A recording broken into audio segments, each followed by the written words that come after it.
ஒரு financial advice சொல்லுங்களேன் எங்களுக்கு. ஏன்னா எல்லாருக்கும் பணம் சம்பாதிக்கணும்னு இருக்கு. காசு இன்வெஸ்ட் பண்றாங்க. செலவுல ரொம்ப சிக்கனமா இருப்பாங்க. உங்களுக்கு அந்த சிக்கனமே தெரியாது. ஆனாலும் அதுல இது ஸ்டெடியா இருக்குங்கிற ஒண்ணு இருக்குல்ல.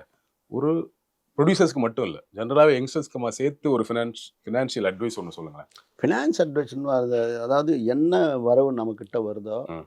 அந்த வரவுக்குள்ள தான் எந்த ஒரு செலவும் இருக்கணும். ஓகே. நான் அதில ம். ஒரு ஒரு 70% நம்ப அந்த அந்த படத்துக்காகவோ, அந்த தொழிலுக்காக பண்ணலாம். அது 100% விக்கிற பொருளா இருந்தா, நம்ப 50% 60% மேல பண்ணக்கூடாது. ஓகே. செலவு. ம். அந்த அது அது அதனோட இன்வெஸ்ட்மெண்ட் அவருக்குள்ள தான் இருக்கணும். அப்பதான் நம்மளுக்கு ப்ராஃபிட்டும் வரும். நம்ம எடுத்துன்னு போய் மார்க்கெட் பண்ணும்போது அதாவது என்ன நம்ம உற்பத்தி பண்றோமோ, அந்த மார்க்கெட் பண்றவனுக்கு அதிகமான காசு போகும். ம். ம். மார்க்கெட் பண்றவங்களுக்கு அதிகமான காசு. ஆமா. உற்பத்தியாளர் கம்மியா இப்போ ஒண்ணும் இல்ல. இப்ப எதுக்காக கலைஞர் உழவர் சந்தை எடுத்துன்னு வந்தாரு? ம். அவங்களுக்கு ஆமா. அதிக பணம் கிடைக்கணும்னு தான். ஏன்னா, அங்கேயே போய் மொத்தமா குத்தகை எடுத்து சம்பாதிக்கிறவங்களோட, அது சந்தையில போட்டு வித்தா அவங்களுக்கு நெறைய கிடைக்கும். ம். அந்த ம். மாரி. என்ன வருமானம் வருதோ அதுல ஒரு பாதி தான் 50% 60% தான் ஆ செலவு ஆமா, பண்ணிக்கணும். ஆமா. ஓகே.